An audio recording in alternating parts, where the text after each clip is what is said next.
Bismillahirrahmanirrahim. My name is Hassan Raza and I am going to explain the first two parts of the demo video of our final year project. हमारे project का title है the King Suitings e-commerce and the online tailoring services website. ये specifically design की जा रही है king shootings के लिए, जो कि एक क्लॉथिंग ब्रांड है और लोकेटेड है इस्लामाबाद में। हमारे सिस्टम का मेन ऑब्जेक्टिव ये है कि ऐसा सिस्टम किंग शूटिंग्स को प्रोवाइड करना है जहाँ पे वो अपना ऑनलाइन स्टार्टअप ले सकें, अपने कस्टमर्स को अपनी ऑनलाइन सर्विसेज दे सकें, अपनी प्रोडक्ट्स ऑनलाइन कर सकें और ना सिर्फ रावलपिंडी इस्लामाबाद के रीजन बल्कि इससे बाहर भी अपनी प्रोडक्ट्स सेल कर सकें। दूसरा मेन ऑब्जेक्टिव ये है कि किंग शूटिंग के ऐसे कस्टमर्स जो उनको विज़िट नहीं कर सकते ड्यू टू सम रीज़न्स, जैसे कि लॉकडाउन सिचुएशंस चल रही हैं, इसमें भी वो अपने बिज़नेस को लॉस ना होने दें बल्कि अपने कस्टमर्स को ऑनलाइन सर्विसेज प्रोवाइड करें, उनके कस्टमर्स को टेलर हायर करने की सर्विसेज प्रोवाइड करें ताकि उनके कस्टमर्स के दिए गए टाइम डेट के मुताबिक टेलर किंग शूटिंग की तरफ से उनके घर जाए, उनका जो भी स्टिचिंग और डिटेल्स वगैरह लेके आनी वो लेके आए और उनको प्रोडक्ट तैयार करके उन तक डिलीवर कर दी जाए। ये सिस्टम डिफरेंट सिस्टम्स का मर्जर है और इसमें ई-कॉमर्स के भी फीचर्स हैं, जैसे store creation, buy and sell online, और साथ में ऑनलाइन टेलरिंग सर्विसेज हैं। उसके अलावा उनके इवेंट्स की डिटेल्स हैं। टेक्निकल एस्पेक्ट से देखा जाए तो इसके लिए हमने यूज़ किया लारावेल फ्रेमवर्क और डेटाबेस मैनेजमेंट सिस्टम MySQL, और फ्रंट एंड के लिए हमने bootstrap, HTML, CSS, JavaScript, jQuery application है। ये अगर इसका देखा जाए तो ये एक रियल लाइफ प्रॉब्लम को सॉल्व कर रहा है। ये हमारे पास मेन होम पेज है हमारे सिस्टम का, जिसमें हमारे पास ये ऐड सेक्शन आ रहा है हमारे पास और इसका स्लाइडर चल रहा है। यहाँ हमारे पास कैटेगरीज़ हैं हमारे पास हमारे प्रोडक्ट्स की। उसके बाद ये हमारे पास नैब लिंक्स हैं, नीचे हमारी लेटेस्ट प्रोडक्ट्स आ रही हैं, उसके नीचे इनकी वीडियो है और नीचे कैटेगरीज़ और फुटर। अब यहाँ से अगर हम लॉगिन करते हैं तो ये इसका लॉगिन पेज है, और जब हम कस्टमर की प्रोफाइल से लॉगिन करके आते हैं तो हमारे पास यहाँ पे कस्टमर का नाम आ जाता है, उसकी नोटिफिकेशंस, उसका कार्ड। यहाँ पे ड्रॉप डाउन पे हमारे पास उसकी प्रोफाइल और लॉग आउट का ऑप्शन आ जाता है। यहाँ से हम उसकी प्रोफाइल को एक्सेस कर सकते हैं। ये हमारे पास उसकी प्रोफाइल है, उसकी पिक्चर, उसके पास ऑप्शंस हैं, अपनी प्रोफाइल, अपनी बुकिंग्स जो उसने की हुई हैं उसके बारे में देखने के लिए, ऑर्डर्स हैं, कार्ट है, नोटिफिकेशन है, अबाउट सेक्शन है। यहाँ से कस्टमर चाहे तो अपनी प्रोफाइल पिक्चर को चेंज भी कर सकता है। उसके बाद ये बुकिंग्स यहाँ पे देख सकता है कि उसने यहाँ पे बुकिंग्स आ जाएंगी कि कौन कौन सी एक्सेप्टेड हैं, पेंडिंग हैं, रिजेक्टेड हैं। उसके बाद हमारे पास टेलर हायर करने के लिए ये पेज है, हायर टेलर का ऑप्शन है, नीचे गाइडलाइंस अवेलेबल हैं।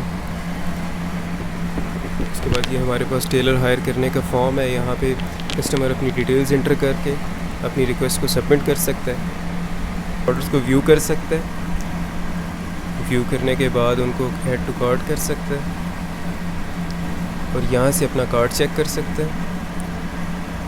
यहाँ पे उसके जितनी भी प्रोडक्ट्स उसने अपने कार्ट में ऐड की होंगी और उसने टेलर हायर करने की बुकिंग्स की होंगी, उनके चार्जेस सारे उसे यहाँ पे शो हो जाएंगे और यहाँ से फिर वो आगे फर्दर पेमेंट के लिए प्रोसीड कर सकता है। यहाँ से वो अपनी नोटिफिकेशंस चेक कर सकता है, जो भी नोटिफिकेशंस मैनेजर के एक्शंस के अगेंस्ट उसे डिलीवर की जाएंगी। ऑन दी अदर हैंड अगर हम एडमिन से लॉगिन करते हैं, एडमिन से लॉगिन करने के बाद हमारे पास एडमिन अपने डैशबोर्ड को एक्सेस कर सकता है, जहाँ पे उसके पास सारे ऑप्शंस अवेलेबल हैं। यहाँ से मैनेजर ऐड कर सकता है, प्रोडक्ट्स ऐड कर सकता है, बुकिंग्स देख सकता है। उसके बाद वो प्रोडक्ट्स देख सकता है, उनको डिलीट कर सकता है, एडिट कर सकता है, न्यू प्रोडक्ट को ऐड कर सकता है और यहाँ से लॉग आउट कर सकते हैं। रिस्पॉन्सिवनेस की बात की जाए तो ये कम्प्लीटली रिस्पॉन्सिव है।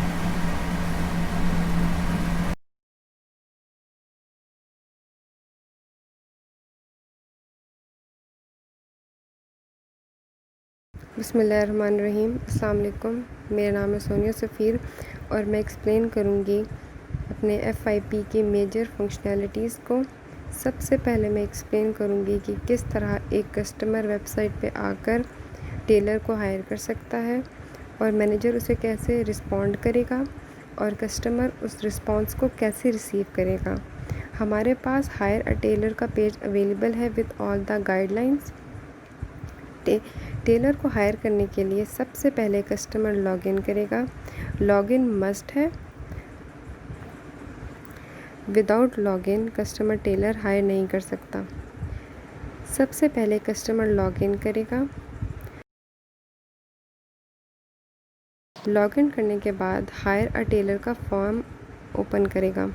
अब यहाँ कस्टमर अपनी डिटेल्स इंटर करेगा with time and date, purpose, अपना एड्रेस और रेफरेंस। रेफरेंस जो है वो ऑप्शनल है। अगर वो किसी प्रोडक्ट का रेफरेंस देना चाहता है तो ठीक है, नहीं तो कोई मसला नहीं। उसके बाद वो अपना कॉन्टैक्ट नंबर बताएगा और वो यहाँ से अपनी रिक्वेस्ट सबमिट करा देगा। रिक्वेस्ट सबमिट होने के बाद उससे यहाँ पे नोटिफिकेशन शो होगा कि उसकी रिक्वेस्ट सबमिट हो गई है और मैनेजर विद इन 24 आवर्स उसे रिस्पॉन्स करेगा। अब कस्टमर अपने प्रोफाइल में जाके बुकिंग रिक्वेस्ट को भी चेक कर सकता है और इसका स्टेटस अभी पेंडिंग शो हो रहा है क्योंकि मैनेजर ने कोई रिस्पॉन्स नहीं किया अभी। मैनेजर कैसे रिस्पॉन्ड करेगा उसके लिए हम लॉगिन करते हैं एज अ मैनेजर। मैनेजर के लॉगिन के लिए अलग आईपी है। यहाँ से मैनेजर अपने अकाउंट में लॉगिन करेगा और मैनेजर के डैशबोर्ड को एक्सेस करेगा। मैनेजर के पास सारे ऑप्शंस अवेलेबल हैं। तो मैं चली जाती हूँ अपनी बुकिंग्स में। यहाँ मैं देख सकती हूँ कि मेरे पास पेंडिंग बुकिंग कौन कौन सी हैं और इन्हें मैं एक्सेप्ट या रिजेक्ट कर सकती हूँ।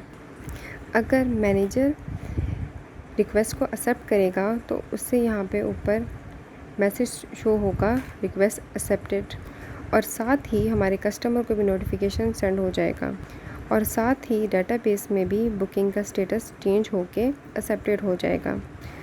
अब हमारे डैशबोर्ड में भी पेंडिंग बुकिंग्स में वो शो नहीं हो रहा।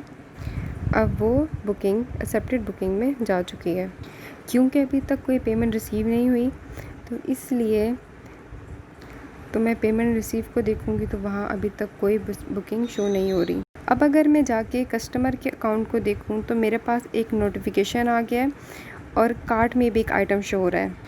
और अगर मैं जाके नोटिफिकेशंस देखूंगी तो वहाँ पे हमें नोटिफिकेशन आ गया है कि योर रिक्वेस्ट इज़ एक्सेप्टेड। अब फर्दर चार्जेस कस्टमर कार्ड से जाके पे कर सकता है जो कि है फॉर हायरिंग अ टेलर और यहाँ से नोटिफिकेशन क्लियर भी कर सकता है। उसके बाद कार्ड में जाके देखूँ तो मेरे पास सारी डिटेल्स हैं प्लस उसके चार्जेस जो कि हैं 200। यहाँ से कस्टमर पे करेगा और उसके बाद उसके बताए हुए टाइम पे टेलर उसके डोर स्टेप पे अवेलेबल होगा और इसके बाद हमारे पास यहाँ पे पेमेंट का मॉड्यूल काम करेगा। बैकएंड की बात करें तो कस्टमर के लिए 3 राउट्स अवेलेबल हैं। हायर फॉर्म का फंक्शन है बुकिंग कंट्रोलर में और यहाँ हायर फॉर्म का फंक्शन मुझे वो फॉर्म शो करवा देगा जिसमें कस्टमर सारी डिटेल्स इंटर करेगा और बुकिंग को स्टोर करेगा। जब कस्टमर सारा डाटा फॉर्म में इंटर कर देगा तो उसे सबमिट करने के लिए और डेटाबेस में स्टोर करने के लिए मेरे पास फंक्शन है स्टोर का, जो कि सारा डाटा फॉर्म से लेकर डेटाबेस में स्टोर कर देगा। ये स्टोर का फंक्शन है जो सबसे पहले वैलिडेट करेगा कि जो जो चीज़ें रिक्वायर हैं यूज़र ने वो इंटर की हैं या नहीं।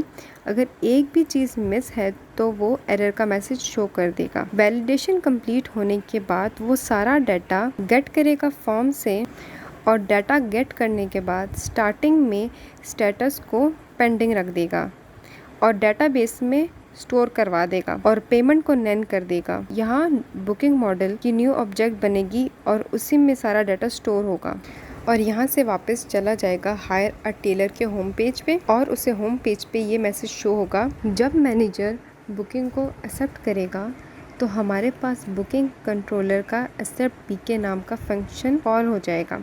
सबसे पहले बुकिंग जो मैनेजर ने एक्सेप्ट की है उसकी आईडी गेट करेगा और बुकिंग मॉडल का न्यू ऑब्जेक्ट बनेगा और न्यू स्टेटस सेट कर देगा एक्सेप्टेड, जो कि मैं अपडेट कर दूंगी बुकिंग के रिकॉर्ड में। वो आईडी जिसे मैनेजर ने एक्सेप्ट किया है उस आईडी के स्टेटस को अपडेट कर दूंगी न्यू स्टेटस से जो कि है एक्सेप्टेड।